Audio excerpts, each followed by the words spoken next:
ಈ ಪರಮಾರ್ಥ ಚಿಂತಾಮಣಿ ಉಪನಿಷತ್ತಿನ ಸಿದ್ಧಾಂತ ಅನ್ನೋದ್ರೊಳಗೆ ಬ್ರಹ್ಮಜ್ಞಾನದ ಬಗ್ಗೆ ನಾವು ಅವಲೋಕನ ಮಾಡ್ಲಿಕ್ಕತ್ತೀವಿ. ಬ್ರಹ್ಮಜ್ಞಾನ, ಬ್ರಹ್ಮವಿದ್ಯೆ ಇವೆರಡು ಒಂದ ಅರ್ಥವನ್ನು ಕೊಡುವಂತಹ ಮಾತು ಅಂತ ನಿನ್ನೆ ನಿಮಿಷ ನೋಡ್ಕೊಂಡು ಬಂದೇವಿ. ಇಲ್ಲಿ ಅಥಾತೋ ಬ್ರಹ್ಮ ಜಿಜ್ಞಾಸ ಎಂಬ ಬ್ರಹ್ಮಸೂತ್ರದಲ್ಲಿ ಜಿಜ್ಞಾಸ ಎಂದರೆ ಜ್ಞಾನಕ್ಕಾಗಿ ಇಚ್ಛೆ ಎಂದು ಶಬ್ದಾರ್ಥವಾಗುತ್ತದೆ.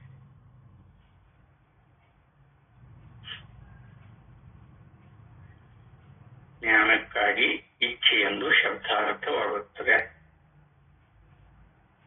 ಈ ಮಾತಿನ ಅಭಿಪ್ರಾಯಕ್ಕ ಸ್ವಲ್ಪ ವಿಕ್ಷೇಪ ಇಟ್ಟುಕೊಂಡಿದೆ. ಕೇಂದ್ರ ಗುರುಗಳು ಅದನ್ನು ಪ್ರಶ್ನೆ ಮಾಡಿದರು. ನಿನ್ನೆ ಫೋನ್ ಹಚ್ಚಿ ಕೇಳಿದ್ರು.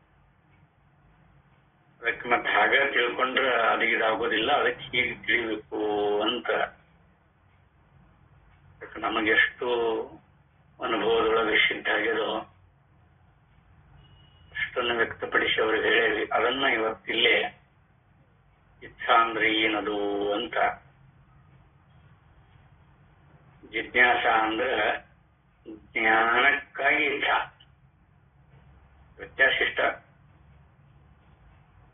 ಅಲ್ಲೇ ಜ್ಞಾನಕ್ಕಾಗಿ ಇಚ್ಛಾ, ಆ ಜ್ಞಾನ ಫಲರೂಪವಾಗಿರಬೇಕು.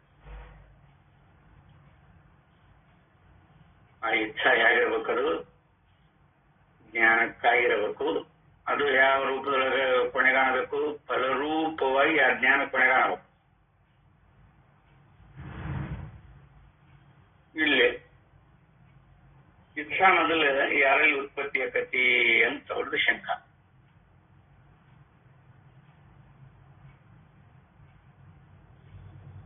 ವ್ಯವಹಾರಿಕ ಸತ್ಯೊಳಗ ಕರ್ತೃವಿಗೆ ಇಚ್ಛಾ ಆಗ್ತತಿ ಅಥವಾ ಪ್ರಮಾತೃವಿಗೆ ಕರ್ತೃವಿಗೆ ಇಚ್ಛಾ ಆಗ್ತತಿ. ಇದು ವ್ಯವಹಾರಿಕ. ಅದನ್ನು ಒಪ್ಪುದು, ಎಲ್ಲರೂ ಒಪ್ಪುದವೇನೆ. ನಾವು ನೀವು ಸಾಮಾನ್ಯ ಜನರು ಎಲ್ಲರೂ ಒಪ್ಪುದವೇನೆ.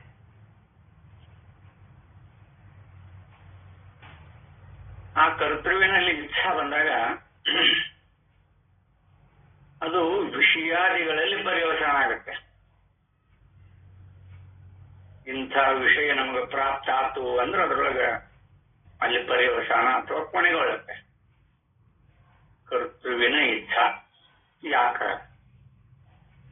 ಅದು ಫಲರೂಪವಾದ ಜ್ಞಾನದಲ್ಲಿ ಕೊನೆಗೊಳ್ಳುವುದಿಲ್ಲ.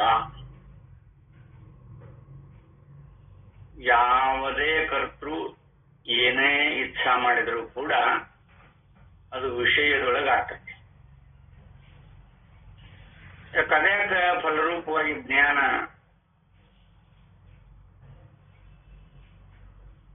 ಜ್ಞಾನದೊಳಗೆ ಯಾಕೆ ಕೊನೆಗೊಳ್ಳುವುದಿಲ್ಲ? ಇದು ಬಹಳ ಸೂಕ್ಷ್ಮ, ಅತ್ಯಂತ. ಯಾಕಂದ್ರೆ ಅದು ಅವಗತಿ ಹೊಂದುವುದಿಲ್ಲ. ಅಲ್ಲೇ ಕರ್ತೃವನ್ನ ಇಟ್ಟುಕೊಂಡು ಏನು ಇಚ್ಛಾ ಮಾಡಿದ್ರು ಕೂಡ ನೀವು ಅದಕ್ಕೆ ಮನಸ್ಸರ ಬಯಸ್ಕೊಂಡಿರ್ಲಿ, ಬುದ್ಧಿನರ ಬಯಸ್ಕೊಂಡಿರ್ಲಿ, ಇಂದ್ರಿಯಗಳನ್ನರ ಬಯಸ್ಕೊಂಡ್ರೆ ಮಾತ್ರ ಬೇರೆ. ಕರ್ತೃವಿನ ಇಚ್ಛೆಯಿಂದೊಡಗೂಡಿರುವುದೆಲ್ಲವೂ ವಿಷಯದೊಳಗ ಪರ್ಯವಸನ ಆಗ್ತತಿ. ಅದು ಬ್ರಹ್ಮನ ಅವಗತಿ ರೂಪದೊಳಗ ಆ ಜ್ಞಾನ ಕೊನೆಗೊಳ್ಳುವುದಿಲ್ಲ ಅಂತ ವೇದಾಂತಿಗಳ ಅಭಿಪ್ರಾಯ.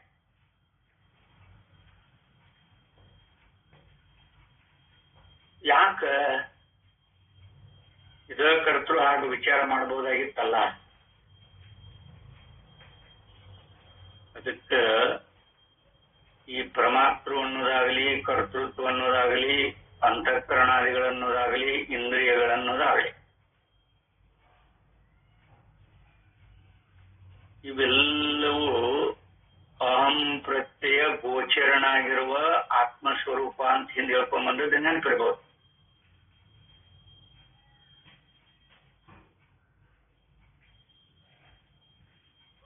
ಇದು ಏನ ಮಾಡಿದ್ರು ವಿಷಯಾತ್ಮದೊಳಗನ ಪರ್ಯವಸಾನ ಹೊಂದುತ್ತೆ. ಈ ಕರ್ತೃತ್ವ ಭಾವದಿಂದೊಡಗೂಡಿ ಇಚ್ಛಾವನಲ್ಲಿ ಬರ್ತದಿಲ್ಲ ಅಂತಲ್ಲ, ಕರ್ತೃವಿನಲ್ಲಿ ಬರ್ತದೆ ಇಚ್ಛಾ.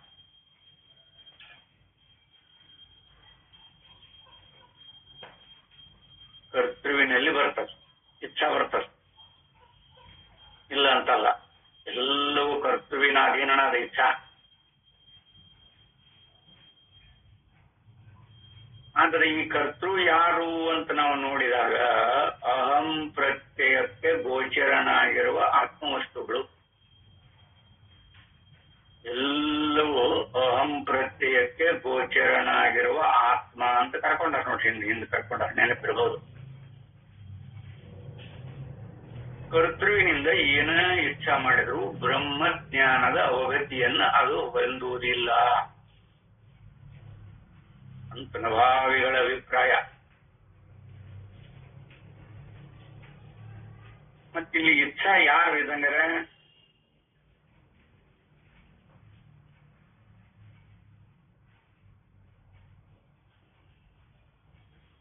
ಆತ್ಮನ ಆಭಾಸ ಪ್ರೇರಣಾ ಮಾಡ್ತದೆ ನೋಡ್ರಿ. 2 ಸ್ಟೆಪ್ ಅದ ಇಲ್ಲಿ. ಇಲ್ಲೇ ಅಹಂ ಪ್ರತ್ಯಯ ಗೋಚರವಾಗಿರುವಂತ ಆತ್ಮ ಯಾವ್ಯಾವುದು? ಪ್ರಮಾತೃ, ಕರ್ತೃ, ಅಂತಃಕರಣ, ಇಂದ್ರಿಯ, ಈ ಪ್ರಪಂಚ, ಇದೆಲ್ಲವೂ ಇಲ್ಲಿನ ಇಚ್ಛಾ ಬರ್ತದೆ, ಇಲ್ಲಂತಲ್ಲ. ಆದ್ರೆ ಇದು ಕೊನೆಗೊಳ್ಳುದು ಅಥವಾ ಪರ್ಯವಸಾನ ಆಗುವುದು ವಿಷಯಾದಿಗಳಿಂದೊಡಗೂಡಿ ಪರ್ಯವಸಾನ ಆಗ್ತತಿ.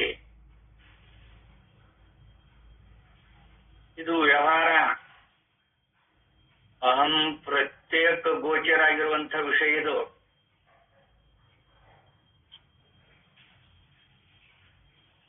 ಅಲ್ಲಿ ಆತ್ಮ ಚೈತನ್ಯನನ್ನ ಆತ್ಮ ಚೈತನ್ಯ ಅಂತ ತಿಳಿಯದೇ ಇರುವಾಗ ಆ ಆಭಾಸ ಇಚ್ಛೆಯನ್ನು ಉತ್ಪತ್ತಿ ಮಾಡ್ಬೇಕು ನೋಡಿ.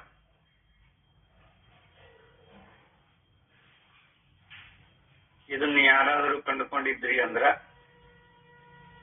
ಬರೇ ಶಬ್ದದ ವರ್ಣನ ಇದು ಅನುಭವಕ್ಕೆ ಬರೋದೇ ಇಲ್ಲ ಅಂತ ಅನ್ಬೋದು ನೀವು. ಹಂಗನಿಸುತ್ತೆ. ಅದು ಮೊದಲು ಸಾಧಕರಿಗೆ ಹಂಗನಿಸುತ್ತೆ. ಆತ್ಮ ಚೈತನ್ಯದ ಆಭಾಸ ಈಗ ಅನ್ನೋ ದೃಷ್ಟಾಂತ. ಇನ್ನು ಮುಂದೆ ಇವರು ದೃಷ್ಟಾಂತ ಹೇಳ್ತಾರೆ. ಇಲ್ಲಿ ಕನ್ನಡಿಯೊಳಗ ನಿಮ್ಮ ಮುಖವನ್ನು ನೋಡಿಕೊಂಡಾಗ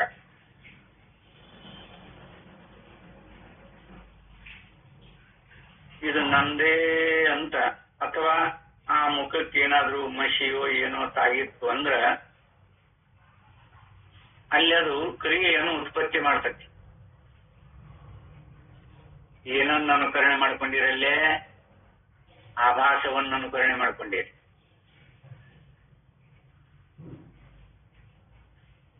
ಇದೆಲ್ಲರ ಅನುಭವದೊಳಗೂ ಉಂಟು ಅಥವಾ ಇಲ್ಲೋ ನೋಡ್ರಿ, ನೋಡ್ಕೊಳ್ರಿ ನಿಧಾನವಾಗಿ. ಇದಕ್ಕೆ ಸಮಾಧಾನ ಬೇಕು. ಅಲ್ಲಿ ಕ್ರಿಯಾ ಉತ್ಪತ್ತಿ ಆಗ್ತದಲ್ಲ ಆಭಾಸದೊಳಗೆ.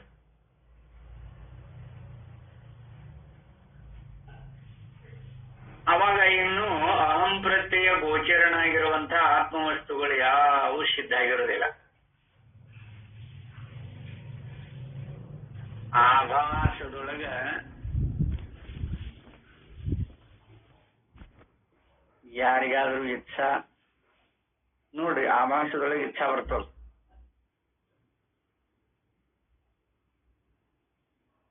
ಆ ಇಚ್ಛೆಯಿಂದ ಬ್ರಹ್ಮ ಜ್ಞಾನದ ಅವಗತಿ ಆಗ್ತತಿ ಅಂತ ಅನುಭಾವಿಗಳ ಹೇಳಿಕೆ.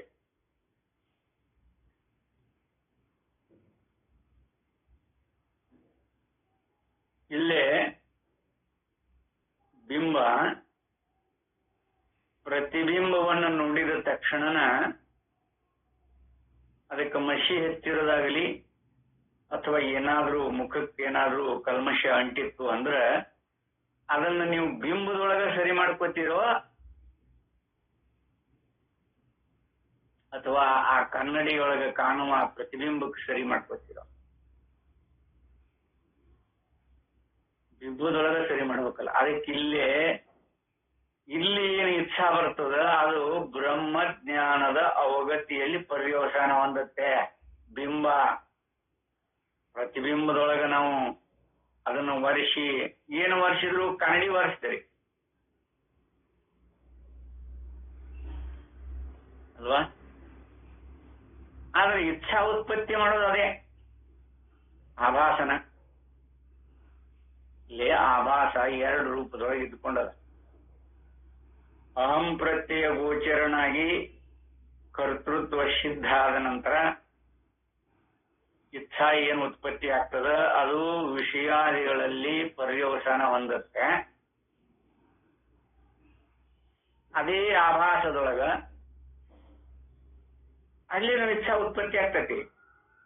ಇನ್ನು ಮುಖಕ್ಕೆ ಕಲ್ಮಶ ಹತ್ತೈತಿ ವರ್ಷಗೋ ಅಂತ ಇಚ್ಛಾ ಉತ್ಪತ್ತಿ ಆಗತ್ತಲ್ಲ, ಇದು ಒಂದ್ ಸ್ವಲ್ಪ ಸೂಕ್ಷ್ಮ. ಆ ಆಭಾಸ ತೋರುವ ಕಾಲದೊಳಗುನು ಅದು ನಮ್ಮ ಆತ್ಮ ಚೈತನ್ಯನ ಆಗಿರುತ್ತೆ. ಆಗ ಬಿಂಬವನ್ನು ಬಿಟ್ಟು ಸ್ವತಂತ್ರವಾಗಿ ಇಲ್ಲಿ ಆಭಾಸ ಪ್ರತಿಬಿಂಬ ಇರುವುದಿಲ್ಲ ಹೇಗೋ,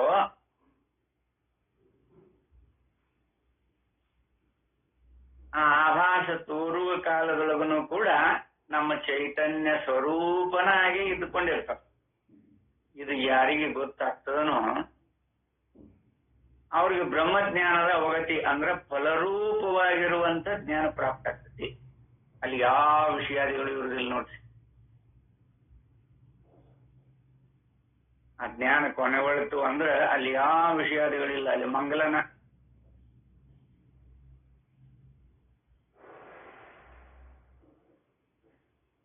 ಹೀಗರ ಆ ಇಚ್ಛಾ ಬಳಸಿಕೊಳ್ಳುವಂತ ಯುಕ್ತಿ ಗೊತ್ತಿತ್ತು ಅಂದ್ರೆ ಬ್ರಹ್ಮಜ್ಞಾನ ನೋಡಲ್ಲಿ ಜ್ಞಾನ ಪ್ರಮಾಣ ಆಗತ್ತೆ. ಬ್ರಹ್ಮನ ಅವಗತಿ ಏನೈತಲ್ಲ ಅದು ಫಲರೂಪವಾಗಿರುವಂತಹ ಜ್ಞಾನ ನೋಡಲ್ಲಿ ಆಗತ್ತೆ. ಅದ ಜ್ಞಾನ ಪ್ರಮಾಣ ಅಲ್ಲಿ ಏನಂತ, ಈ ಆಭಾಸ ರೂಪ ತೋರುವ ಕಾಲದೊಳಗುನ ಇದು ಆತ್ಮ ಚೈತನ್ಯದ ಸ್ವರೂಪವೇ ಅಂತ ಜ್ಞಾನದೊಳಗ ಅದೇ ಇಚ್ಛೆ ಪಟ್ಟಿರುವಂತ ನೋಡಲ್ಲಿ ಇಚ್ಛಾ ಯಾಗ ಉತ್ಪತ್ತಿ ಆಗ್ತದೆ. ಅದು ಕ್ರಿಯೆಯೊಳಗೆ ತೊಡಗಿಸುವುದು ಅದೇ ಮತ್ತೆ ಆಭಾಸನ. ಕ್ರಿಯೆ ಉತ್ಪತ್ತಿ ಮಾಡೋದು ಆಭಾಸ. ಆ ಜ್ಞಾನ ಎಲ್ಲೇ ಆಗ್ತದ ಅನುಭವಕ್ಕೆ ಹೆಂಗ್ ಬರ್ತತಿ, ಆ ಜ್ಞಾನ ಪ್ರಮಾಣದಿಂದ ಪೂರ್ವ ಕಾಲದೊಳಗೂ ಈ ಆಭಾಸ ಬ್ರಹ್ಮ ಚೈತನ್ಯನ ಅಂತ ಪರ್ಯವಸಾನ ಹೊಂತೈತಿ ನೋಡು, ಅದು ಫಲರೂಪವಾದ ಜ್ಞಾನ. ಅವಾಗ ಈ ಅಹಂ ಪ್ರತ್ಯೇಕ ಗೋಚರವಾಗಿರುವಂತಹ ಪ್ರಮಾತೃ ಕರ್ತೃ ಅಂತಃಕರಣ ಇಂದ್ರಿಯ ಪ್ರಪಂಚ ಇವು ಯಾವುದರ ಗೋಜು ಇರುವುದಿಲ್ಲ. ಇನ್ನೇನು ಹೇಳ್ಕೊಂಡ್ ಬಂದ್ರಲ್ಲ, ಮತ್ಸಾನಿ ನಚ ಏನೋ ಹೇಳಿದ್ರು ನೋಡೋರು ಭಗವದ್ಗೀತೆಯಿಂದ. ಮತ್ಸಾನಿ ಸ್ಥಾನಿ ಭೂತಾನಿ ಪ್ರಭವ ಅಂತ ಬಂತಾರಲ್ಲ, ಪ್ರಭವ ಭೂತಾನಿ, ಪ್ರಭವ ಭೂತಾನಿ ನೋಡು. ಅದಕ್ಕೆ ಯಥಾರ್ಥವಾಗಿ ಅದನ್ನ ಅನುಸರಿಸಿಕೊಂಡು ನಾವು ಕಂಡಾಗ ಅದನ್ನ ಆ ರೂಪದೊಳಗೆ ನಾವು ನೋಡ್ಕೋಬೇಕಾಗ್ತದೆ. ಜಿಜ್ಞಾಸು ಅದಮ ಇಚ್ಛಾ ಇಲ್ಲಿನೂ ಉತ್ಪತ್ತಿ ಆಗ್ತತಿ, ಅಲ್ಲಿನೂ ಉತ್ಪತ್ತಿ ಆಗ್ತದೆ, ಆಭಾಸದೊಳಗನು ಉತ್ಪತ್ತಿ ಆಗ್ತದೆ. ಅಹಂ ಪ್ರತ್ಯಯ ಗೋಚರವಾಗಿರುವಂತ ಆತ್ಮನಲ್ಲಿನೂ ನೋಡ, ಅವಕ್ಕೂ ಆತ್ಮ ಅಂತ ಕರೆದಾರ ಅವ್ರು. ಮನೋಆತ್ಮ, ಬುದ್ಧಿಯಾತ್ಮ, ಚಿತ್ತಾತ್ಮ, ಕರ್ತೃ ಪ್ರಮಾತೃ ಇವೆಲ್ಲವೂ ಅಹಂ ಪ್ರತ್ಯೇಕನ ಗೋಚರ, ಪ್ರತ್ಯಯ ರೂಪವಾಗಿ ಗೋಚರ ಆಗಿರೋದ್ರಿಂದ ಅದು ವಿಷಯದೊಳಗನ ಪರ್ಯವಸಾನ ಹೊಂದತ್ತೆ. ಇಲ್ಲೇ ಆಭಾಸ ರೂಪದಿಂದ ತೋರುವ ಈ ತೋರಿಕೆ ತೋರುವ ಕಾಲದೊಳಗೂ ಆತ್ಮ ಚೈತನ್ಯ ಅಂತ ಬ್ರಹ್ಮಜ್ಞಾನದೊಳಗ ಪರ್ಯವಸಾನ ಆಗ್ತದೆ. ಅದೇ ಇಚ್ಛೆಯಿಂದ ನಮಗ ಕರ್ತೃವಿನ ಇಚ್ಛಾ ಮಾಡಿ ಮಾಡಿ ಮಾಡಿ ಅಭ್ಯಾಸ ಆಗಿರುತ್ತದ. ಕರ್ತೃ ಶುದ್ಧ ಆಗಿದ್ದ ಅದರಿಂದ ಈ ಪ್ರಮಾತೃ ಅನ್ನೋದಾಗ್ಲಿ ಕರ್ತೃ ಆಗುತ್ತೆ. ಪರದಳು ಆಕಸ್ಮಿಕನಾದನು ಈ ಕಲ್ಪಿತ ಪುರುಷ ಅಂತ ಹೇಳ್ಕೊತ ಬಂದಾರ ಅವರು ಅನುಭವಿಗಳು. ಇಲ್ಲೇನು ನಮಗ ನೋಡ್ಕೊಳ್ಳೋ ಯೋಗ್ಯತೆ ಬೇಕಲ್ಲ. ಅದಿಲ್ಲದೆ ಇರುವಾಗ ಅಧ್ಯಾಸ ವಿದ್ಯೆಯಿಂದೊಡಗೂಡಿ ಏನೇನೋ ಕಲ್ಪನೆ ಮಾಡ್ಕೊಂಡ್ ಬಿಡ್ತೇವೆ ನಾವು. ಇಚ್ಛಾ ಇರುವುದು ಕರ್ತೃವಿನೊಳಗ ಅಂತ ನಿಶ್ಚಿತ. ಎಲ್ಲೇ ಅಹಂ ಪ್ರತ್ಯಯ ಗೋಚರನಾಗಿರುವಂತ ಆತ್ಮ ಅಂತ ಕರೆದಾರಲ್ಲಿ. ಇಂದ್ರಿಯಗಳಿರ್ಬೋದು, ಶರೀರ ಇರ್ಬೋದು, ಅಂತಃಕರಣ ಇರ್ಬೋದು, ಪ್ರಾಣಾತ್ಮ ಇರ್ಬೋದು. ಮತ್ತೆ ಕರ್ತೃ ಇವನಲ್ಲಿ ಇಚ್ಛೆ ಆಗ್ತದೆ. ಇದು ವ್ಯಾವಹಾರಿಕ ಸತ್ಯ ಎಂದೊಡಗೂಡಿರುವ, ಇದು ಏನ ಮಾಡಿದ್ರು ಈ ಕರ್ತೃವಿನ ಇಚ್ಛಾ ಏನದಲ್ಲ, ಇದು ವ್ಯಾವಹಾರಿಕ ವಿಷಯದೊಳಗನ ಪರ್ಯವಸಾನ ಕೊನೆಗೊಳ್ಳಷ್ಟೆ. ಎಷ್ಟು ಪ್ರಯತ್ನ ಮಾಡಿದ್ನಪ್ಪ ಅದನ್ನ ಪಡ್ಕೋಬೇಕಾದ್ರ ಅಂತಿರ್ತಾನೆ ನೋಡ್ರಿ. ಬಹಳ ಪ್ರಯತ್ನ ಮಾಡಿರ್ತಾನೆ, ಇಲ್ಲ ಅಂತಲ್ಲ. ಪ್ರಯತ್ನ ಇಲ್ಲ ಬರುವುದಿಲ್ಲ. ಇಲ್ಲಿ ಇಚ್ಛಾಕ ಎಲ್ಲೇ ಆಭಾಸದೊಳಗೆ ಇಚ್ಛಾ ಬರ್ತೈತಿ ನೋಡಲ್ಲಿ. ಆಭಾಸದೊಳಗೆ ಇಚ್ಛಾ ಉತ್ಪತ್ತಿ ಆಗ್ತೈತಲ್ಲ, ಅದಕ್ಕೆ ಏನಾಗ್ತದ ಅಂದ್ರ ತೋರುವ ಕಾಲದೊಳಗೂ ಈ ಆಭಾಸ ಆತ್ಮ ಚೈತನ್ಯವನ್ನ ಆಶ್ರಯಿಸಿಕೊಂಡೈತಿ. ಇದು ಆಭಾಸ ಅಲ್ಲವೇ ಅಲ್ಲ ಅಂತ ಬ್ರಹ್ಮಜ್ಞಾನದ ಅವಗತಿಯೊಳಗ ಪರ್ಯವಸನ ಆಗ್ತದೆ. ಅಲ್ಲಿನೂ ಜ್ಞಾನನ ಪ್ರಮಾಣ ಆಗೈತೆ. ಮತ್ತ ಏನು ಇಚ್ಛಾ ಬಂಧುಗಳಕ್ಕನ ನಿನಗೆ ಎಲ್ಲಿ ಮುಖಕ್ಕೆ ಕಲ್ಮಶ ಹತ್ಯದೋ ಮಸಿ ಹತ್ಯದೋ ಅದನ್ನು ಒರೆಸ್ಕೋಬೇಕಂತ ಜ್ಞಾನ ಆಗೈತೆ. ಕ್ರಿಯಾ ಉತ್ಪತ್ತಿ ಮಾಡಿದ್ದು ಆವಾಸನ ನೋಡ್ರಿ. ಲಕ್ಷದಲ್ಲಿ ಯಾವ ಇಚ್ಛಾ ಮೂಲ ಎಲ್ಲದಕ್ಕೂ ಮೂಲವೇ ಇಚ್ಛಾ ಇದ್ರೆ ಕ್ರಿಯಾದವ್ರು ತೊಡಗ್ತೀನಿ. ನೀನು ಇಚ್ಛಾನ ಇರ್ಲಿಲ್ಲ ಅಂದ್ರೆ ಕ್ರಿಯಾದವ್ರು ತೊಡಗಕ್ಕಾಗತ್ತ?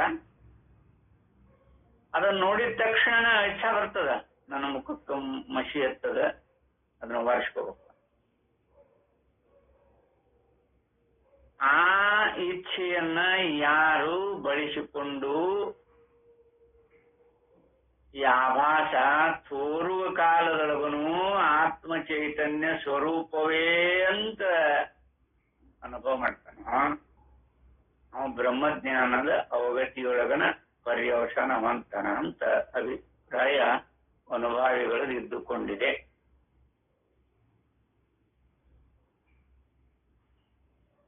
ಅದಕ್ಕೆ ಯಥಾರ್ಥವಾಗಿ ಅದನ್ನ ನಿನ್ನೆ ಕೇಂದ್ರ ಗುರುಗಳು ಕೇಳಿದ್ರು. ಅದಕ್ಕೆ ಮತ್ತೊಮ್ಮೆ ಪುನರಪಿ ಹೇಳಬೇಕಾಯಿತು. ನಿನ್ನೇನು ಅದನ್ನ ಸಾಧ್ಯ ಆದಷ್ಟು ಮಟ್ಟಿಗೆ ಪ್ರಚುರಗೊಳಿಸಿಕೊಂಡು ಬಂದಿದ್ವಿ. ಇರ್ಲಿ. ಆದ್ದರಿಂದ ಇಲ್ಲೇ ಏಕೆಂದರೆ ಈ ಮಾತಿನ ಅಭಿಪ್ರಾಯವನ್ನು ವಿವರಿಸುವಾಗ ಶಂಕರಾಚಾರ್ಯರು ಹೇಳಿರುವುದೇನೆಂದರೆ, ಅವಗತಿ ಅಂತಂದ್ರೆ ಫಲರೂಪವಾಗಿರುವ ಜ್ಞಾನ. ಅವಗತಿ ಅಂದ್ರೆ ಏನು ಅಂತ ಮತ್ತ ಶಬ್ದ ಹೊಸ ಹೊಸ ಶಬ್ದ ಬಂದಿರ್ತಾವ. ಅವಗತಿ ಅಂದ್ರೆ ಫಲರೂಪವಾಗಿರುವ ಜ್ಞಾನ. ಅವಗತಿಯಲ್ಲಿ ಕೊನೆಗಾಣುವ ಜ್ಞಾನವು ಇಚ್ಛೆಗೆ ವಿಷಯವಾಗಿರುತ್ತದೆಯೇ ಹೊರತು ಬರೀ ಜ್ಞಾನವಲ್ಲ. ಅಲ್ಲೇ ಇಚ್ಛೆಗೆ ಯಾವ್ದು ವಿಷಯ ಆಗೈತಿ? ಲಕ್ಷ್ಯದಲ್ಲಿ. ಬರೀ ಜ್ಞಾನ ಅಲ್ಲ, ಅಲ್ಲಿ ಏನಾಗಿದೆ? ಬ್ರಹ್ಮನ ಅವಗತಿ ಯಾಗಕತಿ ಅನ್ನೋದನ್ನಲ್ಲಿ ನೋಡಿ. ಇಚ್ಛೆಗೆ ವಿಷಯವಾಗಿರುತ್ತದೆಯೇ ಹೊರತು ವ್ಯಾವಹಾರಿಕದೊಳಗೂ ಇಲ್ಲಿ ನೋಡಬಹುದು ನೀವು. ಕರ್ತೃವಿಗೆ ಇಚ್ಛೆಗೆ ವಿಷಯದೊಳಗೆ ಪರ್ಯವಸಾನ ಬಂದಿರ್ತದೆ, ಯಾವುದೇ ಇರಲಿ. ಇಲ್ಲೇ ಅವಗತಿ ಇಲ್ಲಿ ಏನ್ ಹೇಳ್ಯಾರ? ಜ್ಞಾನವು ಇಚ್ಛೆಗೆ ವಿಷಯವಾಗಿರುತ್ತದೆಯೇ ಹೊರತು ಬರೀ ಜ್ಞಾನವಲ್ಲ. ಇಲ್ಲೇ ಜ್ಞಾನ ಯಾವುದು? ಆಭಾಸ ತೋರುವ ಕಾಲದೊಳಗುನು ಅದು ಆತ್ಮ ಚೈತನ್ಯ ಅಥವಾ ನಮ್ಮ ಸ್ವರೂಪವೇ ಅಂತ ಜ್ಞಾನ ಆಗ್ತಕ್ಕಲ್ಲ. ಆ ಜ್ಞಾನ ವಿಷಯ ಆಗತ್ತೆ. ಯಾವ್ದಕ್ಕ? ಇಚ್ಛಾಕ. ಇದು ಗೊತ್ತು ಮಾಡ್ಕೊಂಡ್ರೆ ಮಾತ್ರ ನಿಮಗ ಅಥವಾ ನಮಗ ಅದನ್ನ ಅನುಭವದೊಳಗೆ ನೋಡಾಕ ಬರ್ತದೆ. ನಮಗ ನಿಮಗ ಅನ್ನೋದಲ್ಲ, ಅಲ್ಲಿ ಜಿಜ್ಞಾಸಿಗಳು ಯಾರಿದ್ರು ಅವರಿಗೆ ಅದನ್ನ ನೋಡಾಕ ಬರ್ತದೆ. ಯುಕ್ತಿ ಅಂತೂ ಹೇಳ್ಯಾರ ಅವರು. ಅದಕ್ಕೆ ಅಲ್ಲಿ ಅದನ್ನ ಆ ರೂಪದೊಳಗೆ ನೋಡ್ಕೊಂಡ್ರೆ ಮಾತ್ರ ಅದು ಬರೀ ಜ್ಞಾನವಲ್ಲ. ಏಕೆಂದರೆ ಇಚ್ಛೆಗೆ ಫಲವೇ ವಿಷಯವು. ಅಲ್ಲಿ ಬ್ರಹ್ಮಜ್ಞಾನದ ಫಲವೇ ವಿಷಯ, ಮತ್ತೊಂದಲ್ಲ. ಜ್ಞಾನವೆಂಬ ಪ್ರಮಾಣದಿಂದ ಬ್ರಹ್ಮದ ಅವಗತಿಯನ್ನು ಮಾಡಿಕೊಳ್ಳಬೇಕೆಂಬುದೇ ನಮಗೆ ಬೇಕಾದದ್ದು. ಏಕೆಂದರೆ ಬ್ರಹ್ಮದ ಅವಗತಿಯೇ ಪುರುಷಾರ್ಥ. ಬ್ರಹ್ಮ ಯಾಗದ ನೋಡು ಆಗ ಅನುಭವ ಮಾಡಿಕೊಳ್ಳೋದನ್ನ ಪುರುಷಾರ್ಥ. ನಮ್ಮ ಸ್ವರೂಪ ಅಂದ್ರೆ ಬ್ರಹ್ಮ ಅಂದ್ರೆ ಅವಾಗ ಅನೇಕ ಹೆಸರು ಅದಾವ. ಯಾವುದೋ ಈ ಬಳಸಿದ್ರು ಒಂದಿರುವ ಹೆಸರು ಬ್ರಹ್ಮ.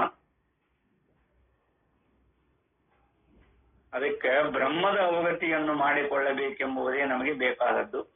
ಏಕೆಂದರೆ ಬ್ರಹ್ಮದ ಅವಗತಿಯೇ ಪುರುಷಾರ್ಥವು. ಅದೇ ನಿಶೇಷವಾಗಿ ಅವಿದ್ಯೆಯ ಮುಂತಾದ ಅನರ್ಥ ಬೀಜಗಳನ್ನು ಹುರಿದು ಹಾಕುತ್ತದೆ. ಆ ಆಚಾರ್ಯರ ಈ ವಾಕ್ಯದ ಅಭಿಪ್ರಾಯವನ್ನು ಬಿಡಿಸಿ ತಿಳಿದುಕೊಳ್ಳುವುದು ಅವಶ್ಯವು. ಏಕೆಂದರೆ ಬ್ರಹ್ಮಜ್ಞಾನವೆಂದರೇನೆಂಬುದು ನಮಗೆ ಅದರಿಂದ ಮನದಟ್ಟಾಗುತ್ತದೆ.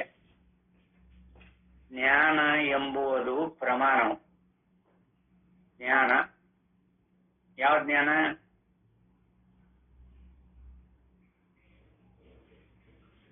ಆಭಾಸ ತೋರುವ ಕಾಲದೊಳಗನು ನಮ್ಮ ಚೈತನ್ಯ ಸ್ವರೂಪವೇ ಅನ್ನೋದು ಜ್ಞಾನ. ಅದರ ಪ್ರಮಾಣ. ಅವಗತಿ ಎಂಬುದು ಅದರ ಫಲವು.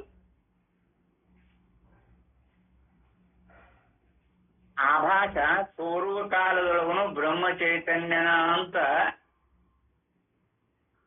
ಪರ್ಯವಸನ ಹೊಂದುತ್ತೆ ನೋಡ್ರಿ, ಅದ ಅವಗತಿ ಎಂಬುದು ಅದರ ಫಲವು. ಉದಾಹರಣೆಗೆ ಈಗ ಉದಾಹರಣೆ ಕೊಡ್ತಾರೆ ನೋಡಿ, ಸಾಮಾನ್ಯ ಕಿವಿಯಿಂದ ನಮಗೆ ಯಾವುದೋ ಧ್ವನಿ ಉಂಟಾಗುತ್ತದೆ ಎಂಬ ಅರಿವಾಯಿತೆಂದು ಇಟ್ಟುಕೊಳ್ಳಿ. ಇಲ್ಲಿ ಕಿವಿಯು ಪ್ರಮಾಣವು. ಆ ಪ್ರಮಾಣದಿಂದ ನಮಗೆ ಧ್ವನಿಯ ಅರಿವು ಆಗುತ್ತದೆ. ಆ ಅರಿವು ಫಲವು. ಅರಿವು ಯಾವುದು, ಫಲ ಯಾವುದು, ಪ್ರಮಾಣ ಯಾವುದು ಅನ್ನೋದನ್ನ ನಿಖರವಾಗಿ ಹೇಳ್ತಾರೆ. ಒಂದು ವೇಳೆ ಇದು ದೇವಾಲಯದಲ್ಲಿರುವ ನಗಾರಿಯ ಶಬ್ದವು, ಇದು ಅಲ್ಲಿ ದೇವರಿಗೆ ಮಂಗಳಾರತಿಯಾಗುವುದೆಂಬುದನ್ನು ಸೂಚಿಸುತ್ತದೆ. ಬರೀ ಆ ಶಬ್ದ ಏನೇನು ಸೂಚನೆ ಮಾಡ್ತತಿ ಅಂತ ನೋಡ್ರಿ ಎಂಬ ತಿಳುವಳಿಕೆಯು ನಮಗೆ ಆ ಜ್ಞಾನದಿಂದ ಆಯಿತೆಂದು ಇಟ್ಟುಕೊಳ್ಳಿ. ಆಗ ಜ್ಞಾನವೇ ಪ್ರಮಾಣವು, ಮಂಗಳಾರತಿಯ ನಗಾರಿಯ ಧ್ವನಿಯದು ಎಂಬ ಅರಿವು ಫಲವು. ಈ ಫಲದಿಂದಲೇ ನಮಗೆ ಪ್ರಯೋಜನವಾಗುವುದೇ ಹೊರತು ವ್ಯವಹಾರದೊಳಗನು ಕೂಡ ಈಗ ಇದ್ದುಕೊಂಡದ ಇದು ಕರ್ತೃವಿನ ಈ ದೃಷ್ಟಾಂತ ಕರ್ತೃವಿನೊಳಗ ಹೇಳಿರೋದು. ಇದು ಕರ್ತೃವಿನ ಇಚ್ಛೆಗಳ ಒಳಗೊಂಡಿರೋದು. ಆಭಾಸದ ಕ್ರಿಯೆ ಅಲ್ಲಿದು. ಲಕ್ಷ್ಯಲಿ ಅಲ್ಲ.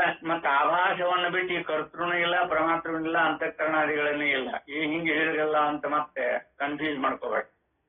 ಬರೀ ಧ್ವನಿಯ ಜ್ಞಾನದಿಂದ ನಮಗೆ ಇಷ್ಟವಾದ ಪ್ರಯೋಜನವಾಗುವುದಿಲ್ಲ. ಏಕೆಂದರೆ ದೇವಾಲಯಕ್ಕೆ ಹೋಗಿ ದೇವರ ಮಂಗಳಾರತಿಯನ್ನು ನೋಡುವುದೆಂಬ ಪ್ರಯೋಜನವು ಇಂದು ಮಂಗಳಾರತಿಯ ನಗಾರಿಯ ಧ್ವನಿ ಎಂಬ ಅರಿವಿನಿಂದಲೇ ಆಗುತ್ತವೆ. ಇನ್ನೊಂದು ಉದಾಹರಣೆಯನ್ನು ತೆಗೆದುಕೊಳ್ಳಿ. ನಮಗೆ ಬಹಳ ಹಸಿವಾಗಿರುವಾಗ ಅನ್ನವನ್ನುಂಡರೆ ಹಸಿವು ಅಡಗುವುದು ಎಂಬ ವಾಕ್ಯವನ್ನು ಓದಿದರೆ ಆ ವಾಕ್ಯ ಜ್ಞಾನದಿಂದ ಹಸಿವು ಇಂಗಲಾರದು. ಆದರೆ ಆ ಜ್ಞಾನವನ್ನು ಸಾಧನವಾಗಿ ಮಾಡಿಕೊಂಡರೆ ನಾವು ಕೂಡಲೇ ಅನ್ನವನ್ನುಂಡರೆ ಹಸಿವು ಅಡಗುವುದು. ಇಲ್ಲಿ ವಾಕ್ಯ ಜ್ಞಾನವು ಸಾಧನವಾದರೂ ನಮಗೆ ಬೇಕಾದದ್ದು ಬರೀ ಜ್ಞಾನವಲ್ಲ, ಅನ್ನದ ಊಟ. ಅದರಿಂದಲೇ ನಮಗೆ ಪ್ರಯೋಜನವಾಗುತ್ತದೆ ಅಲ್ಲವೇ? ಇದರಂತೆ ಉಪನಿಷತ್ತುಗಳಲ್ಲಿ ನಮ್ಮಗಳೆಲ್ಲರ ಆತ್ಮನೇ ಬ್ರಹ್ಮ ಎಂದು ಹೇಳಿರುವ ವಾಕ್ಯದ ಅಭಿಪ್ರಾಯವು ನಮಗೆ ಗೊತ್ತಾಗಿರುವುದಷ್ಟೇ ಸಾಲದು. ಅದನ್ನ ಅವಗತಿಯೊಳಗ, ಬ್ರಹ್ಮನ ಅವಗತಿಯೊಳಗ, ಅನುಭವದೊಳಗ ಕಾಣಕೊಳಕ ಪ್ರಯತ್ನ ಮಾಡೋದು. ಬರೇ ಓದಿದ ಮಾತ್ರಕ್ಕೆ ಉಪನಿಷತ್ತಿನೊಳಗೆ ಹಿಂಗ್ ಓದಿದ ಮಾತ್ರಕ್ಕ ಆಗೈತಿ ಅಂತಲ್ಲ.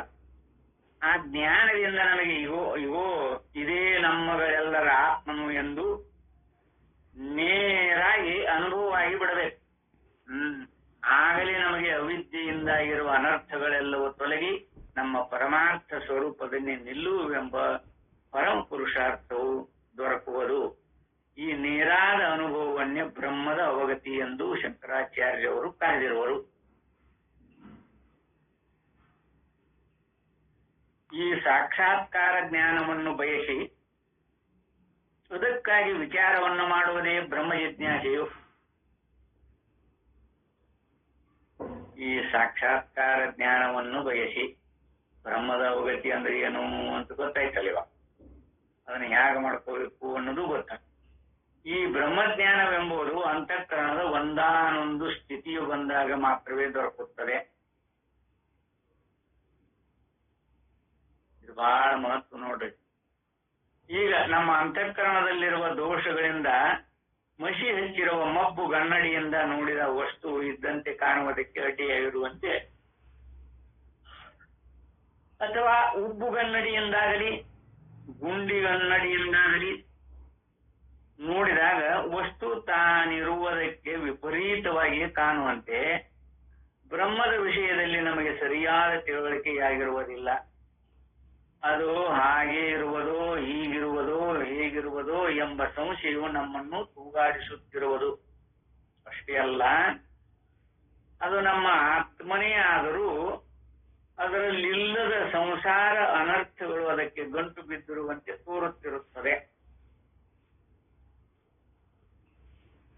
ಇದನ್ನೇ ನಾವು ಅವಿದ್ಯೆ ಎಂದು ಕರೆದಿರುವುದು.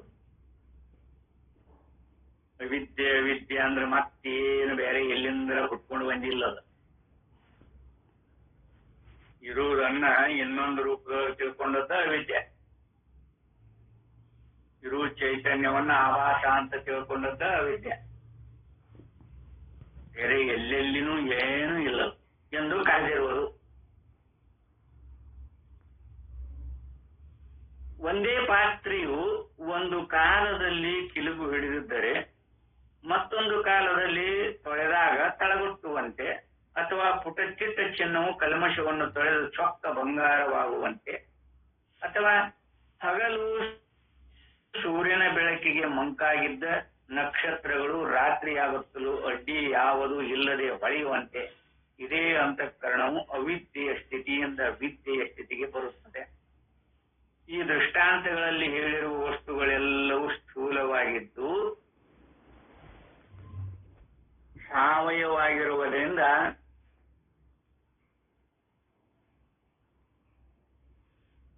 ಒಂದು ಪಾತ್ರೆಯು ಅರ್ಧ ಕಿಲುಬು ಹಿಡಿದು ಅರ್ಧ ಹೊಳೆಯಬಹುದು. ಚಿನ್ನವು ಕಲ್ಮಶವು ಸ್ವಲ್ಪ ಉಳಿದುಕೊಂಡು ಮೊದಲಿಗಿಂತ 2 ಬಣ್ಣ ಹೆಚ್ಚಾಗಿರುವಂತಾಗಬಹುದು. ಪೂರ್ಣ ಅಪ್ಪಟ ಬಂಗಾರ ಆಗಿಲ್ಲ, ಇನ್ನೂ ಒಟ್ಟು ಕಲ್ಮಶ ಐತಿ ಅಂತೂ ಆಗ್ಬೋದು. ನಕ್ಷತ್ರವು ಸ್ವಲ್ಪ ತೋರದೆ ಇದ್ದ ಸ್ಥಿತಿಯಿಂದ ಸ್ವಲ್ಪ ಮಿನುಗುಟ್ಟುವ ಅವಶ್ಯವು ಬರಬಹುದು. ಇದೆಲ್ಲ ಏನಿದು? ಇವೆಲ್ಲವೂ ಸ್ಥೂಲವಾಗಿದ್ದು ಸಾವಯವ ರೂಪವಾಗಿರುವುದರಿಂದ ಇವುಗಳಲ್ಲಿ ಏನಾದ್ರೂ ಹೆಚ್ಚು ಕಡಿಮೆ ಜ್ಞಾನ ಅಜ್ಞಾನ ಎರಡೂ ಕೂಡಬಹುದಿಲ್ಲ. ಆದರೆ ಸೂಕ್ಷ್ಮವಾಗಿರುವ ಅಂತಃಕರಣವು ಒಂದೊಂದು ಕಾಲದಲ್ಲಿ ಒಂದೊಂದೇ ವೃತ್ತಿಯನ್ನು ಪಡೆದು ಪೂರ್ಣವಾಗಿ ಮಾರ್ಪಡುವುದರಿಂದ ಅದಕ್ಕೆ ಅರ್ಧ ಅಜ್ಞಾನ ಅರ್ಧ ಜ್ಞಾನ ಹೀಗೆ ಇರುವ ಸಂಭವವೇ ಇಲ್ಲ. ಅಂತಃಕರಣ ಈಗ ಶುದ್ಧಾಗಕತ್ರಿ, ಅರ್ಧ ಐತಿ ಅರ್ಧ ಇಲ್ಲ ಅನ್ನೋದೇ ಇಲ್ಲದ. ಒಮ್ಮೆಗೆನ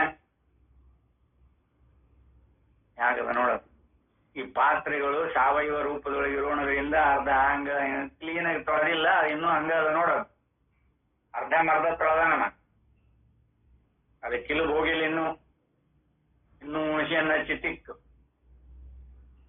ಹೇಳ್ತಿರ್ತಾರ ನೋಡ್ರಿ, ಕ್ಲೀನ್ ಆಗಿಲ್ಲ ಅದು ತೊಳೆಯಲ್ಲ. ಹಾಗೆ ಅಂತಃಕರಣಗಳು ಹಾಗಲ್ಲ, ಅರ್ಧ ಅಜ್ಞಾನ ಅರ್ಧ ಜ್ಞಾನ ಇರ್ಲಿಕ್ಕೆ ಸಾಧ್ಯನೇ ಇಲ್ಲ ಇದ್ರಾಗ. ಒಮ್ಮೆ ಯಾವ್ದಾರ ಇರ್ತಾವ, ಒಮ್ಮೆ ಇದ್ದಾಗ ಒಂದಿದ್ದಾಗ ಇನ್ನೊಂದು ಮತ್ತೊಂದು ಅಲ್ಲಿ ಪ್ರವೇಶನ ಆಗುದಿಲ್ಲ.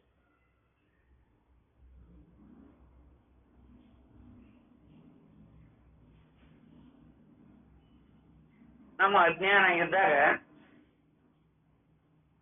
ಅಲ್ಲಿ ಜ್ಞಾನ ಬರುವುದಿಲ್ಲ, ಜ್ಞಾನ ಇದ್ದಾಗ ಅಜ್ಞಾನ ಬರುದು. ಅದಕ್ಕೆ ಅವ್ರು ಏನ್ ಹೇಳ್ತಾರ, ಅಜ್ಞಾನ ಕಳಿಬೇಕಾದ್ರೆ ಅಲ್ರಿ ಅದು ಮೊದ್ಲು ಐತಿ ಅಂದ್ಮೇಲೆ ಅದು ಹೋಗುದಿಲ್ಲ ಅಂತ ನೀವ ಹೇಳಿರಲ್ಲ, ಒಂದಿದ್ದಾಗ ಮತ್ತೊಂದು ಬರುದಿಲ್ಲ, ಅದೇ ಹೋಗ್ತೈತಿ, ಅದೇ ಇರ್ಲಿ ಬಿಡ್ರಿ ನಮಗ, ಯಾರು ಬೇಡ ಅಂತ ಅದನ್ನ ಸಾಕ್ಬೇಡ್ರಿ. ಆದ್ರದು ಈ ಅಜ್ಞಾನ ಅಂತಃಕರಣಾದಿಗಳಲ್ಲಿ ಅಜ್ಞಾನ ಯಾವಾಗ ಬಂದೈತಿ ಅಂತ ಅವ್ರ ಅನುಭವಿಗಳು ಹೇಳ್ತಾರ. ಇದು ಆಭಾಸ ರೂಪದಿಂದೊಡಗೂಡಿರುವ ಅಹಮ್ಮಿನ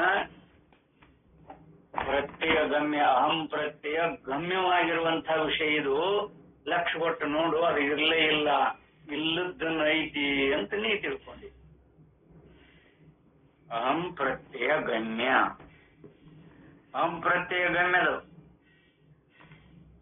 ಅಹಂ ಪ್ರತ್ಯಯ ಆತ್ಮ ಅಂತ ಕರೀತಾರ, ಗಮ್ಯ ಅಂತ ಕರೀತಾರ. ಬಿಡಿಸಿಕೊಳಕ್ ಬರ್ಲಿಲ್ಲ ಅಂದ್ರೆ ಎಲ್ಲ ಮೂಲ ಇರೋದು ಆತ್ಮ ಚೈತನ್ಯದ ಆಭಾಸದಿಂದೊಡಗೂಡಿ ಇದೆಲ್ಲ ಬಂದಿದೆ ನೋಡಿ. ಅದು ಗೊತ್ತಾಯ್ತು ಅಂದ್ರೆ ಈಗ ಏನ್ ಹೇಳಿ ಹೆಸರಿಲ್ಲ ಊಡಪ್ಪ.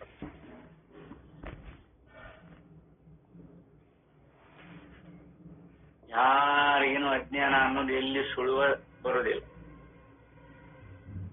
ಆ ತಿಳುವಳಿಕೆ ತಪ್ಪಾಗೈತೆ ಅಲ್ಲಿ ಅಂತ ಗೊತ್ತು ಮಾಡ್ಕೊಂಡ್ರೆ ಸಾಕು.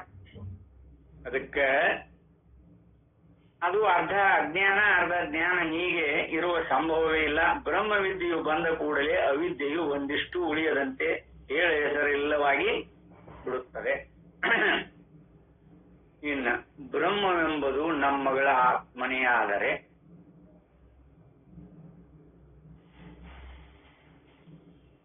ಬ್ರಹ್ಮವೆಂಬುದು ನಮ್ಮ ಆತ್ಮನೇ ಆದರೆ ನಿಜವಾದ ನಮ್ಮ ಸ್ವರೂಪವೇ ಆದರೆ ಅದನ್ನು ಅರಿತುಕೊಳ್ಳುವುದು ಹೇಗೆ ಸಾಧ್ಯ?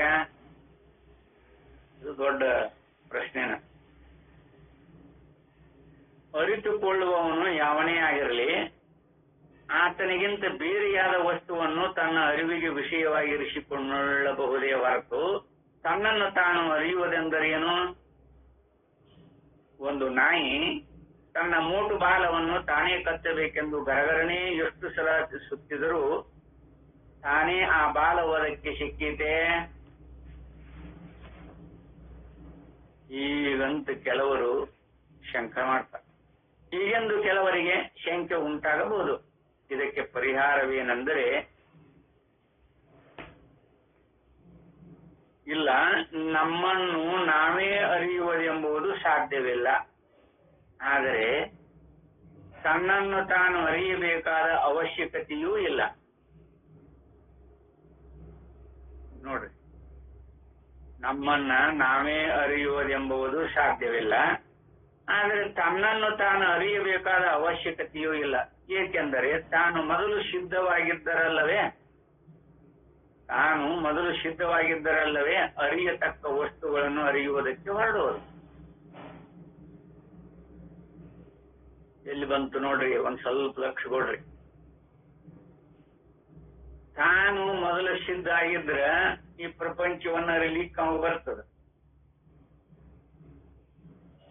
ತಾನ ಸಿದ್ಧ ಆಗಿರ್ಲಿಲ್ಲ ಅಂದ್ರೆ ಮತ್ತೆ ಎಲ್ಲಿರ್ತಾನ?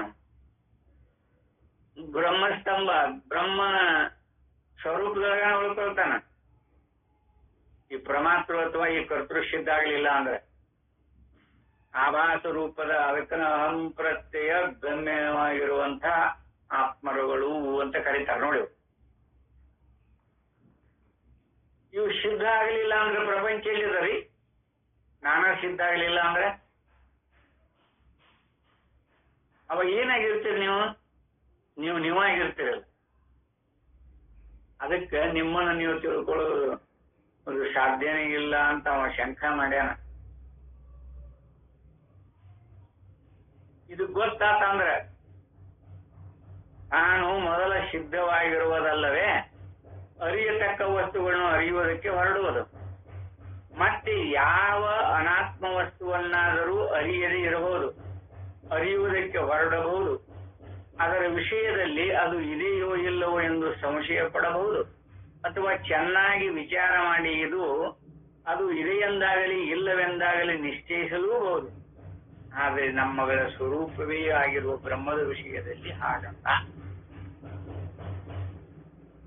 ಎಲ್ಲಾ ವಿಷಯ ರಾಶಿಗಳಿಗೆ ಅಹಂ ಪ್ರತ್ಯೇಕ ಗೋಚರವಾಗಿರುವಂತಹ ಈ ಪರಮಾತ್ಮ ಇರಬಹುದು, ಪ್ರಮಾಣಾದಿಗಳಿರಬಹುದು, ಇಂದ್ರಿಯಗಳಿರಬಹುದು, ಈ ಪ್ರಪಂಚ ಇರಬಹುದು. ಇದೆಲ್ಲ ಅಹಂ ಪ್ರತ್ಯೇಕ ಗೋಚರವಾಗಿರುವಂತಹ ಪ್ರತ್ಯಯ ರೂಪದೊಳಗ ಪ್ರತ್ಯಯ ಅನುಭವ ಅಲ್ಲ, ಅನುಭವ ಪ್ರತ್ಯಯ ಅಲ್ಲ ಅಂತ ಚಿಂದು ಹೇಳ್ಕೊಂಡು ಬಂದಾರ. ಲಕ್ಷ ಇರ್ಬೇಕ.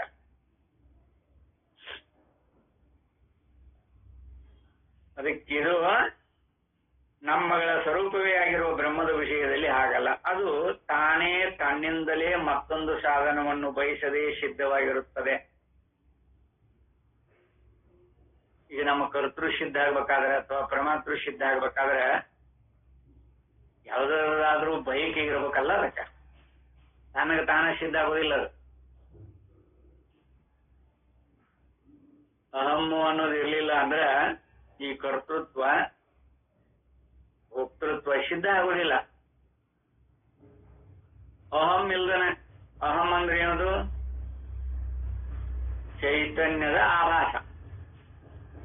ಆ ಅಹಂ ಇಲ್ದನ ಈ ಕರ್ತೃತ್ವ ಆಗಲಿ, ಈ ಪ್ರಪಂಚ ಆಗಲಿ, ಪ್ರಮಾಣಗಳದಾವಲ್ಲ, ಅಂತಃಕರಣ, ಇಂದ್ರಿಯ, ಪ್ರಾಣ, ಇವನ್ನೆಲ್ಲ ನೋಡ್ಕೊಳ್ರಿ. ಬರುತ್ತೆ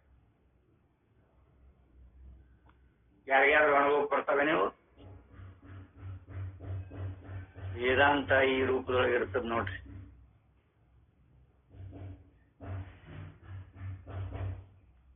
ನಾವು ವೇದಾಂತ ಅಂದ್ರೆ ಏನೇನೇನು ವಿಷಯಗಳನ್ನ ಇಟ್ಕೊಂಡು ಅವ್ರಿಗೆ ತಿಳಿದಂಗ ವರ್ಣನ ಮಾಡೋದ ವೇದಾಂತ ಅಂತ ತಿಳ್ಕೊಂಡ್ಬಿಟ್ಟಿದ್ವಿ ನಾವು.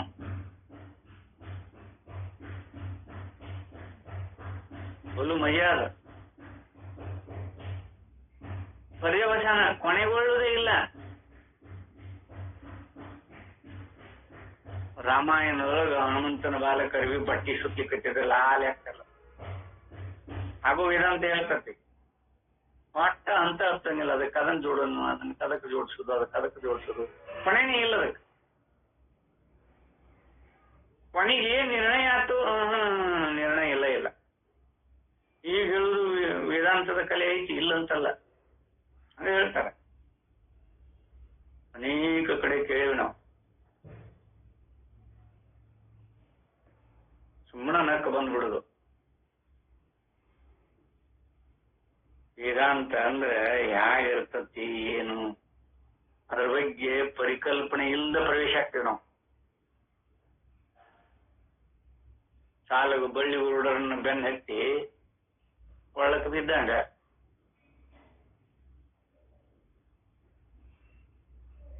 ಈಗ ಹೇಳ್ಕೊಂತ ಬಂದೇವ್ರಿಪ್ಪ, ಈಗೆಲ್ಲರೂ ಅದನ್ನ ನಂಬ್ಯಾರ.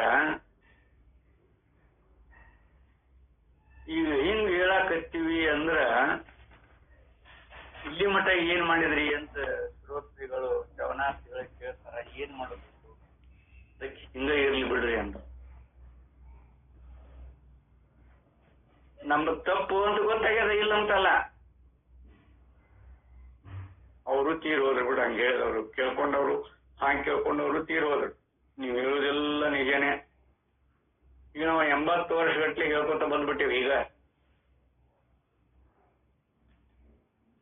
ಇದು ಇಲ್ಲಿ ತಪ್ಪಿದ್ರು, ಇದಲ್ಲ ಅಂತ ನಾವೀಗ ಒಳ್ಳೆ ಅದನ್ನ ಹೇಳಾಕತ್ತೀವಿ ಅಂದ್ರೆ ಇಲ್ಲಿ ಮಟ್ಟ ಏನ್ ಮಾಡಿದ್ರಿ ನೀವು?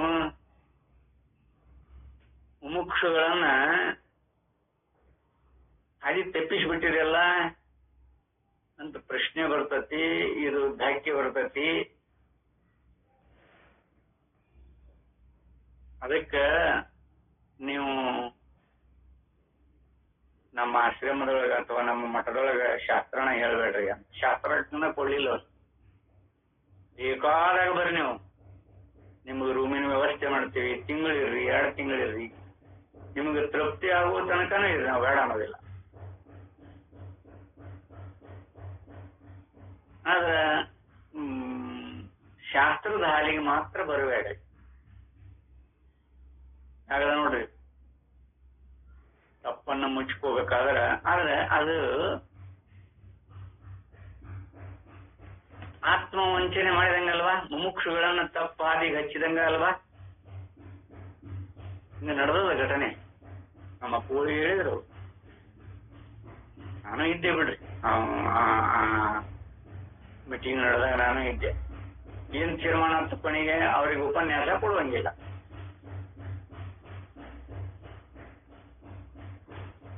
ಅದಕ್ಕೆ ಹೀಗಿರ್ತಾವ, ಇಲ್ಲ ಅಂತಲ್ಲ. ಯಾಕಂದ್ರೆ ಅದು ಪರಂಪರಾಗತವಾಗಿ ಬಂದ್ಬಿಟ್ಟಿರ್ತದ.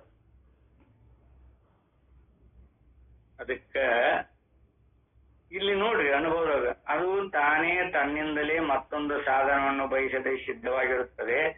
ಆದರೂ ಆತ್ಮನನ್ನು ನಾವು ಅರಿಯೆವು. ಆತ್ಮಸ್ವರೂಪದ ವಿಷಯಕ್ಕೆ ನನಗೆ ಸಂಶಯ ಉಂಟಾಗಿದೆ ಎಂದು ಜನರು ಹೇಳುತ್ತಿರುವರು. ಇಂಥ ಅಜ್ಞರ ದೃಷ್ಟಿಯನ್ನೇ ಇಟ್ಟುಕೊಂಡು ನಿಜ ಈಗ ನೀವು ಅರಿತಿಲ್ಲ. ಇಂಥವ್ರ ದೃಷ್ಟಿಯನ್ನ ಇಟ್ಟುಕೊಂಡ ನಿಜ ಈಗ ನೀವು ಅರಿತಿಲ್ಲ. ಆದ್ರೆ ಚೆನ್ನಾಗಿ ವಿಚಾರವನ್ನು ಮಾಡಿ ನೋಡಿರಿ, ಆಗ ನಿಮ್ಮ ಸ್ವರೂಪದ ಅರಿವು ನಿಮಗೆ ಸ್ಪಷ್ಟವಾಗಿ ಆಗುವುದು ಎಂದು ಶಾಸ್ತ್ರವು ಗುರುಗಳು ಹೇಳುವರು. ಅಜ್ಞರ ದೃಷ್ಟಿಯಿಂದ ಅವಿದ್ಯೆ ಇದೆ, ವಿದ್ಯೆಯು ಅದನ್ನು ತೊಲಗಿಸುತ್ತದೆ. ಪರಮಾರ್ಥ ದೃಷ್ಟಿಯಿಂದ ನೋಡಿದರೆ ವಿದ್ಯೆಯೂ ಇಲ್ಲ, ಅವಿದ್ಯೆಯೂ ಇಲ್ಲ. ಇವೆ ಎಂದಾಗಲಿ ಅವಿದ್ಯೆಯು ಇದೆ, ಅವಿದ್ಯೆಯು ವಿದ್ಯೆಯಿಂದ ತೊಲಗುವುದೆಂದಾಗಲಿ ಭಾವಿಸುವುದೇ ಭಾರಿಯ ವಿದ್ಯೆ. ನೋಡ್ರಿ ಹೆಂಗದ.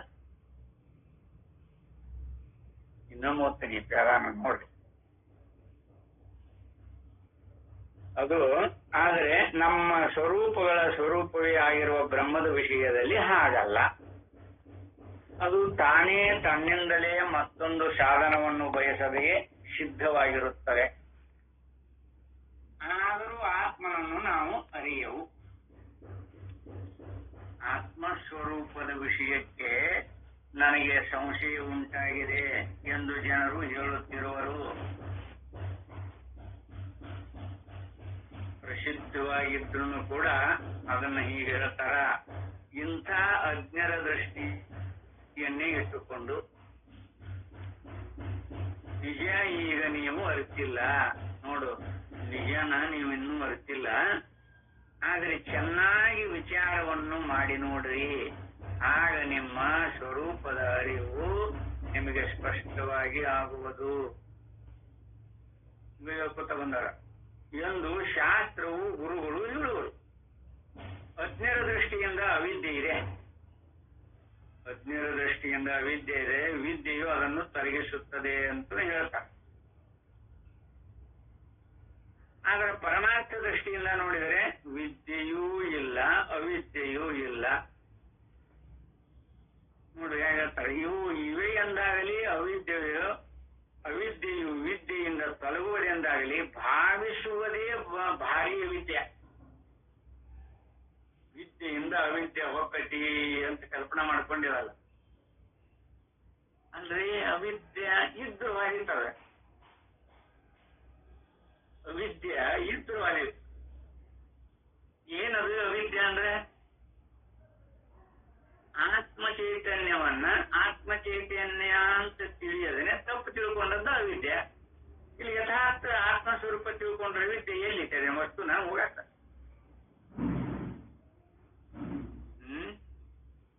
ಅದಕ್ಕೆ ಅನುಭವಕ್ಕನುಸರಿಸಿಕೊಂಡಿಲ್ಲ ನೋಡ್ರಿ. ಆದರೆ ಒಂದು ಎಚ್ಚರಿಕೆ ಮಾತನ್ನು ಆಡಬೇಕಾಗಿದೆ. ಅದನ್ನ ಇಲ್ಲಿ ಹೇಳ್ತಾರೆ. ಎಚ್ಚರಿಕೆಯ ಮಾತನ್ನು ಆಡಬೇಕಾಗಿದೆ. ವಿದ್ಯೆಯಾಗಲಿ ಅವಿದ್ಯೆಯಾಗಲಿ ಯಾವ ಅನುಭವವನ್ನು ನಮ್ಮ ಅಂತಃಕರಣದಲ್ಲಿ ಮಾಡುವುದೇ ಇಲ್ಲವೆಂದು ತಿಳಿಯಬಾರದು. ವಿದ್ಯೆಯಾಗಲಿ, ಒಂದು ಎಚ್ಚರಿಕೆಯ ಮಾತಿದು, ವಿದ್ಯೆಯಾಗಲಿ ಅವಿದ್ಯೆಯಾಗಲಿ ಯಾವ ಅನುಭವವನ್ನು ನಮ್ಮ ಅಂತಃಕರಣದಲ್ಲಿ ಮಾಡುವುದೇ ಇಲ್ಲವೆಂದು ತಿಳಿಯಬಾರದು. ಅವೆರಡು, ವಿದ್ಯಾನೂ ಇರಬಹುದು ಅವಿದ್ಯಾನೂ ಇರಬಹುದು, ನಮ್ಮ ಅಂತಃಕರಣದಲ್ಲಿ ಪ್ರೇರಣೆ ಮಾಡೇ ಮಾಡಬೇಕು. ಯಾಕಂದ್ರೆ ಬಂಜೆಯ ಮಗನು ಸತ್ತನು ಎಂಬ ದುಃಖದಿಂದ ಅಳುತ್ತಿದ್ದ ವಿವೇಕಿಗೆ ಏನೋ ನಮ್ಮ ಹುಡುಗ ಸತ್ತ, ಆ ಬಂಜೆಗೆ ಮಗನಿರುವುದಿಲ್ಲ ಎಂಬ ತಿಳುವಳಿಕೆಯನ್ನು ಕೊಟ್ಟು ಸಮಾಧಾನ ಮಾಡುವಂತೆ ಯಾವ ಅವಿದ್ಯೆಯ ಅನರ್ಥವನ್ನು ಕಾಣದೇ ಇರುವ ಮನಸ್ಸಿಗೆ ಅನರ್ಥಗಳಿಲ್ಲ ಎಂಬ ಉಪದೇಶದಿಂದ ಸಮಾಧಾನವನ್ನು ಮಾಡುವಂಥ ಜ್ಞಾನವಿದೆಂದು ಯೋಚಿಸಬಾರದು.